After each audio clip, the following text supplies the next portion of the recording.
بسم اللہ الرحمن الرحیم۔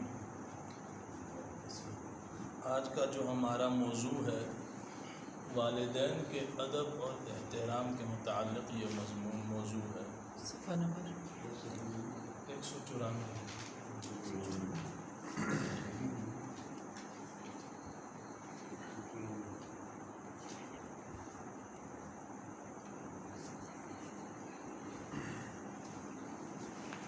اسلام نے ماں باپ کے ساتھ حسن سلوک، اچھا سلوک رکھنے کا اور ان کا ادب اور احترام کرنے کی ہمیں تعلیم دی ہے، کیونکہ ماں اور باپ انسان جو بچہ ہوتا ہے اس کی پرورش کرتے ہیں۔ رب کہتے ہیں پالنے والے کو، جیسے ہم پڑھتے ہیں الحمدللہ رب العالمین، تمام تعریفیں اس کی جس نے دونوں جہانوں کو جو دونوں جہانوں کا پالنے والا ہے۔ اور ماں باپ کے لیے بھی رب کا لفظ استعمال کیا جا سکتا ہے، کیونکہ یہ والدین کو پالتے ہیں، ان کی پرورش کرتے ہیں۔ مجازی معنی میں ان کو کہا جا سکتا ہے۔ صرف پرورش ہی نہیں، پھر اولاد کی ہر قسم کی ضرورت کا خیال بھی کرتے ہیں، اولاد کے آرام کی خاطر اپنے آرام کی قربانی دیتے ہیں۔ تو والدین کا اولاد کے اوپر بہت بڑا احسان ہے۔ چنانچہ قرآن مجید میں 15ویں سپارے میں سورہ بنی اسرائیل میں اللہ رب العزت فرماتے ہیں اعوذ باللہ من الشیطان الرجیم وَقَضَى رَبُّكَ أَلَّا تَعْبُدُوا إِلَّا إِيَّاهُ وَبِالْوَالِدَيْنِ إِحْسَانًا۔ اللہ رب العزت نے حکم دیا کہ اس کے سوا کسی کی عبادت نہ ہو۔ اللہ تعبدوا الا اياه، پہلا کام اللہ کے علاوہ کسی کی بندگی نہ ہو۔ دوسرا ساتھ ہی فرمایا وبالوالدین احسانا، وبالوالدین احسانا، والدین کے ساتھ حسن سلوک کرو، اچھا سلوک کرو۔ اب اچھا سلوک کیا ہے؟ اما یبلغن عندک الکبر احدہما او کلاہما فلا تقل لہما اف۔ فرمایا ان دونوں میں سے دونوں بڑھاپے کو پہنچ جائیں یا دونوں میں سے کوئی ایک بڑھاپے کو پہنچ جائے، ماں باپ دونوں میں سے، فلا تقل لہما اف، تو ماں باپ کے سامنے اف تک بھی نہیں کرنی۔ یہ حسن سلوک کی ایک مثال ہے۔ واضح ارشاد ہے کہ اف تک نہیں کرنا۔ اب اف سے نیچے کوئی درجہ ہی نہیں ہے، یعنی بد زبانی کرنا، بد کلامی کرنا، یا آگے سے آنکھیں دکھانا، یا پھر کوئی بھی پلٹ کر جواب دینا، یہ تو بڑی چیزیں ہیں۔ فرمایا فلا تقل لہما اف، ماں باپ کی کوئی بات ناگوار گزری تو آگے سے یہ کہنا او ہو یا اف کرنا، یہ بھی فرمایا ادب کے خلاف ہے، یہ بھی کرنے کا کوئی حق نہیں ہے۔ اچھا، پہلے تو اف کی تصریح کر دی فلا تقل لہما اف، آگے مزید وضاحت کرتے ہوئے فرمایا ولا تنہرہما، اف تو سب سے نچلا درجہ ہے، فرمایا ولا تنہرہما، انہیں جھڑکنا بھی نہیں ہے، ماں باپ کو جھڑکنا بھی نہیں ہے۔ پھر آخر میں فرمایا وقل لہما قولا کریما، جب ماں باپ کے ساتھ بات کرو، حکم دیا جا رہا ہے، حکم دیکھیں، ایک ہے درخواست کرنا، ایک ہے کسی سے التماس کرنا، ایک ہے عرض کرنا، ایک ہے حکم دینا، ان ساری چیزوں میں فرق ہے۔ بچہ جب استاد کو درخواست دیتا ہے تو نیچے لکھتا ہے العارض، عرض کرنے والا، اور اگر کسی سے کوئی چیز طلب کرتا ہے تو کہتا ہے جی میری آپ سے درخواست ہے کہ آپ یہ کام کر دیں۔ ایک ہے کہ التماس کرنا اور ایک ہے حکم کرنا۔ مثلا افسر اپنے ملازم کو حکم کرے کہ دفتر کو جھاڑو لگاؤ، یا فلاں چیز لے کر آؤ، فلاں فائل اٹھا کر لاؤ، باپ بیٹے کو حکم کرے پانی لے کر آؤ، ماں بیٹی کو کہے گھر کا جھاڑو لگاؤ، یہ حکم ہے۔ اسی طرح سورہ بنی اسرائیل میں حکم ہے فلا تقل لہما اف، یہ فعل نہیں ہے، لا تقل، تو مت کہہ۔ پھر آگے فرمائے ولا تنہرہما، مت جھڑک انہیں۔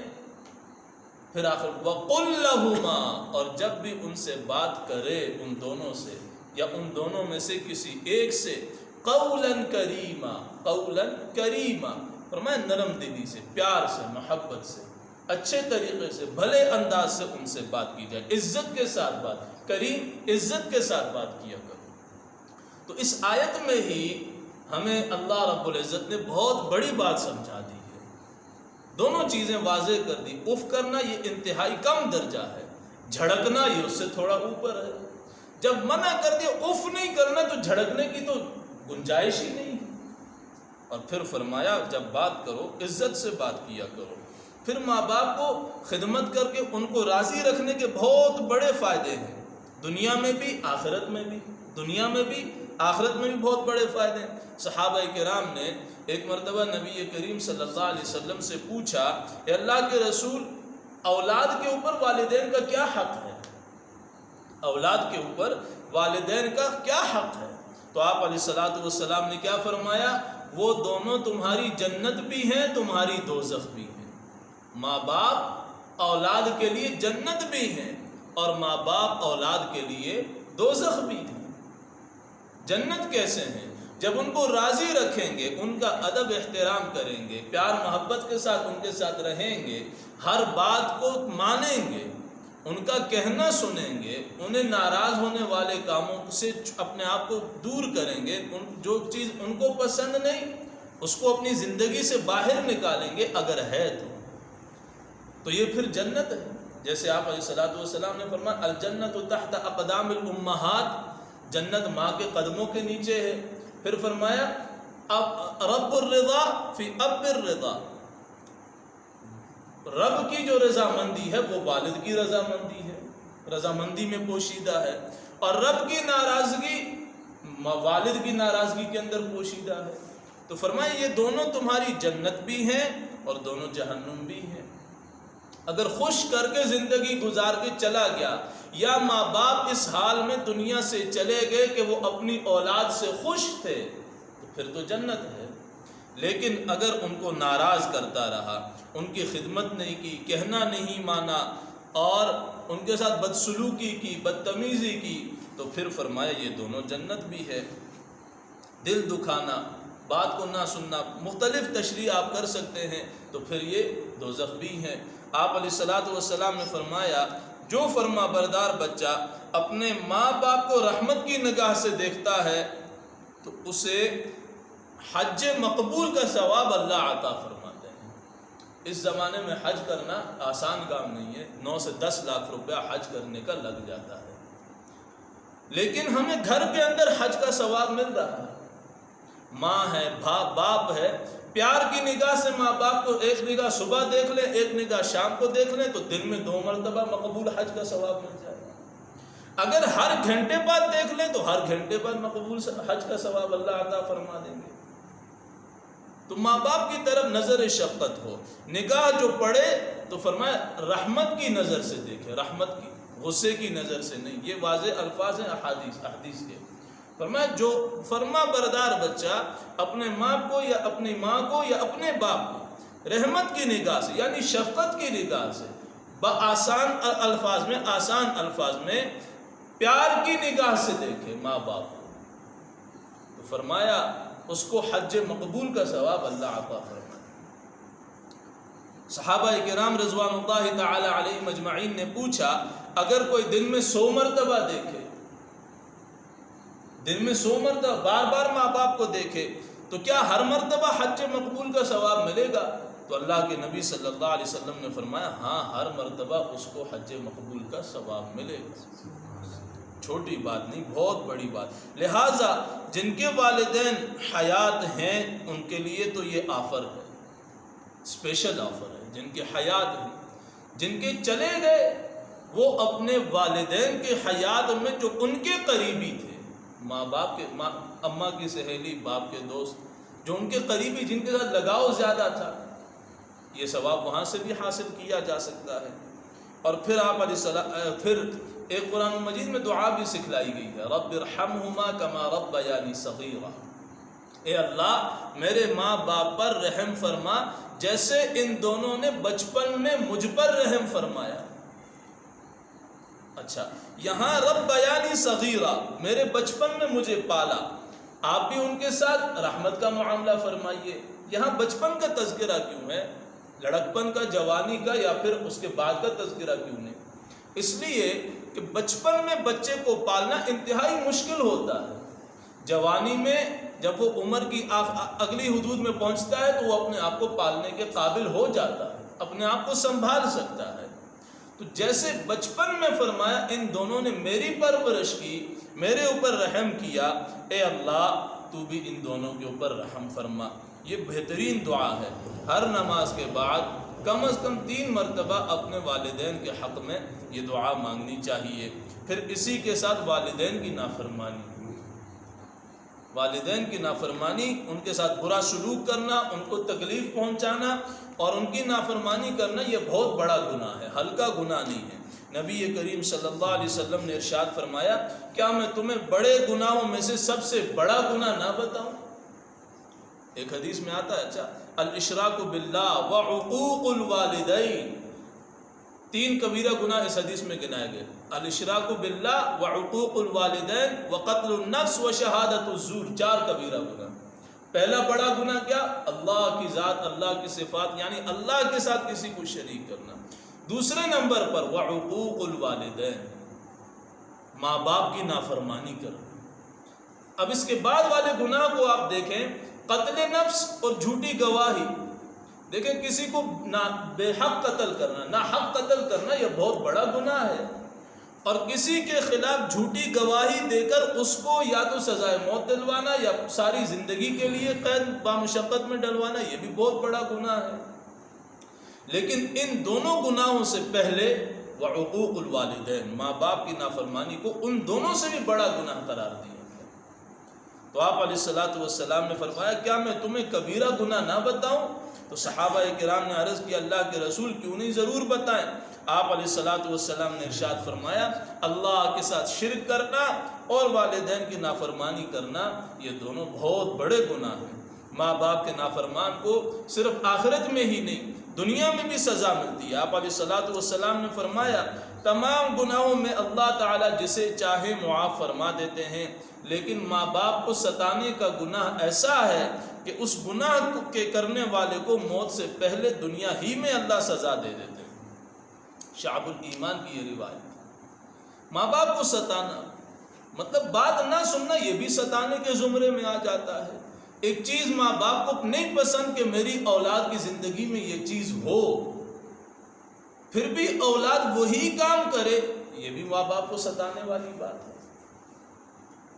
ماں باپ کی آس تھی کہ میں یہ کروں، لیکن ماں باپ نہیں کر سکے، اب اولاد سے امید ہے کہ اولاد جو میں نہیں کر سکا وہ میری اولاد کرے گی، اور بار بار ان کو کرنے کا کہے لیکن پھر بھی نہ کریں، تو یہ بھی ایک ستانے کی ہی بات ہے۔ تو والدین کو ستانا، فرمایا اس کی سزا اللہ رب العزت دنیا ہی میں دے دیتے ہیں۔ پھر والدین کی نافرمانی، آپ علیہ الصلوۃ والسلام نے فرمایا، ایاکم وعقوق الوالدین فإن ريح الجنة يوجد من مسيرة 1000 عام والله لا يجدها عاق۔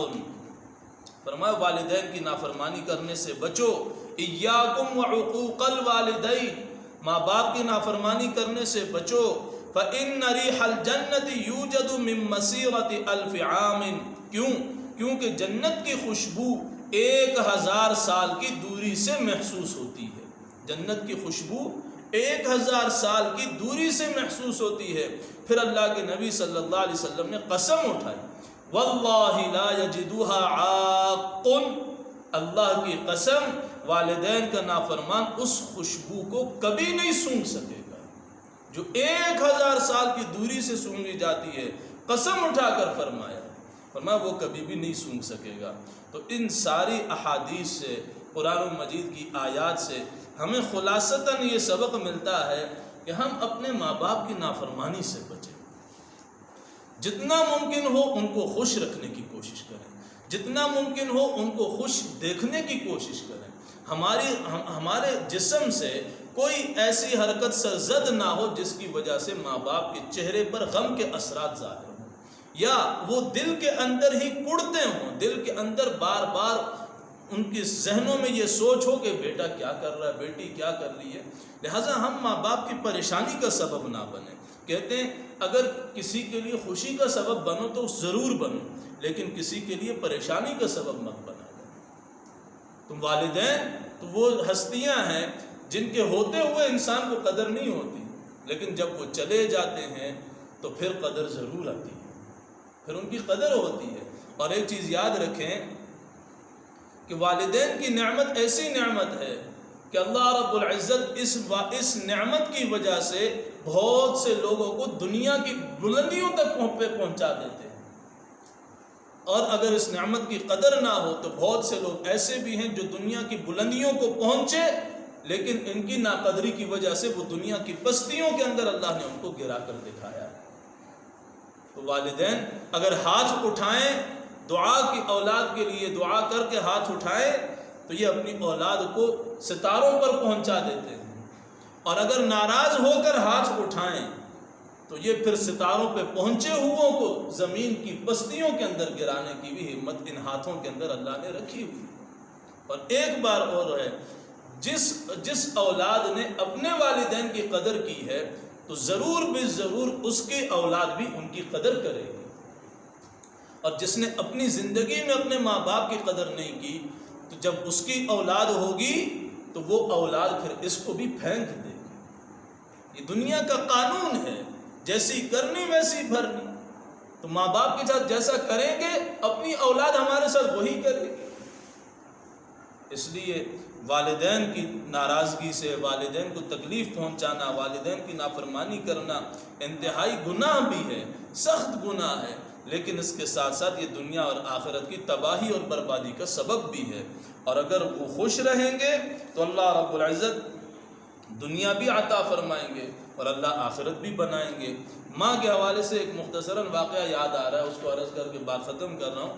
امام محمد ابن اسماعیل البخاری رحمۃ اللہ علیہ، جو صحیح بخاری کے مصنف، جو صحیح بخاری جن کی روایات ساری اس کتاب میں جمع ہیں، امام بخاری رحمۃ اللہ، ان کا نام تھا محمد ابن اسماعیل البخاری، مشہور ہوئے بخاری کے نام سے. 6 سال کی عمر میں ان کی آنکھوں کی نظر چلی گئی تھی. 6 سال کی عمر میں، مشہور واقعہ ہے. ماں کی اوپر مجھے یاد آ گیا. تو فرماتے ہیں ان کی ماں بہت بے چین ہوئی، راتوں کو اٹھ کر اللہ سے مانگنا، دن کو روزہ رکھنا، ہر وقت بے چینی کی کیفیت میں رہتی تھی. تو اللہ رب العزت سے دعا میں فرمانے لگی، اے اللہ تجھے تو پتہ ہے میں نے اپنے بیٹے کا نام محمد کس نیت سے رکھا تھا. میں نے تو اس نیت سے یہ نام رکھا تھا کہ میرا یہ بیٹا احادیث کو یاد کرے گا، تیرے محمد کی باتوں کو یاد کرے گا اور اس کی امت تک پہنچائے گا. لیکن آج تو نے اس کی نظر ہی چھین لی. اب یہ دیکھے گا کہ کیسے، پڑھے گا کیسے، یاد کیسے کرے گا. یہ آہوزاری میں مصروف ہے دن اور رات، دن روزہ، رات کو تہجد کے اندر. فرماتے ہیں کہ ایک دن صبح کو جب بیدار ہوئی تو امام بخاری رحمۃ اللہ علیہ بھاگتے ہوئے، اب 6 سال کی عمر ہے، بھاگتے ہوئے اماں کے پاس پہنچے. فرمانے لگے، اماں مجھے آپ نظر آ رہی ہیں، میں آپ کو دیکھ رہا ہوں. ماں نے پوچھا، بیٹا کیا واقعی میں آپ کو نظر آ رہی ہوں؟ فرمانے لگے، جی بالکل آپ مجھے نظر آ رہی ہیں، میں آپ کو دیکھ رہا ہوں. تو یہاں دیکھیں کہ امام بخاری کی والدہ نے اپنی زندگی میں اللہ سے اپنے بیٹے کے لیے منوایا کہ اللہ کو یا نہیں منوایا. جو چیز چلی گئی تھی اللہ کے خزانوں سے وہ واپس آئی کہ نہیں آئی. کہنے کا مطلب یہ کہ ماں کی دعا کے اندر وہ تاثیر ہے کہ جو لوٹی ہوئی چیز کو اللہ سے واپس دلوا سکتی ہے. اور پھر وقت نے ثابت کیا کہ وہ حافظ الحدیث بنے بھی، انہوں نے احادیث کو جمع کیا بھی.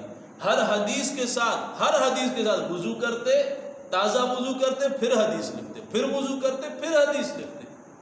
اور یہ گھر میں بیٹھ کے نہیں، بہت سے ممالک کے سفر کیے، حتیٰ کہ انہیں جلا وطن بھی کیا گیا، در بدر کا ہونا پڑا، لیکن محمد صلی اللہ علیہ وسلم کی احادیث کو چھوڑا نہیں. اس سب کے پیچھے اثر کس چیز کا تھا؟ ان کی والدہ کی دعاؤں کا اثر تھا. وہ والدہ کی محنتیں تھیں جو دن اور رات میں انہوں نے اللہ کے سامنے کی. تو گزارش یہ ہے اپنی ماؤں کا خیال رکھیں، والدین کا خیال رکھیں۔ ماں باپ ایسی نعمتیں ہیں جو چھن جائیں تو ملتی نہیں، موجود ہوں تو قدر نہیں ہوتی۔ اس لیے عقل مند وہ ہے جو اپنی زندگی میں، ماں باپ کی زندگی میں ان کی قدر کو جانے، وہ عقل مند ہے۔ اور جو چلے جانے کے بعد قدر کو سمجھے تو پھر اس کے وقت فائدہ اتنا نہیں ہے جتنا کہ حیات میں سمجھنے کا فائدہ ہے۔ اللہ رب العزت ہمیں ماں باپ کا فرما بردار بنائے اور ان کی نافرمانی سے اللہ ہم سب کو محفوظ فرمائے۔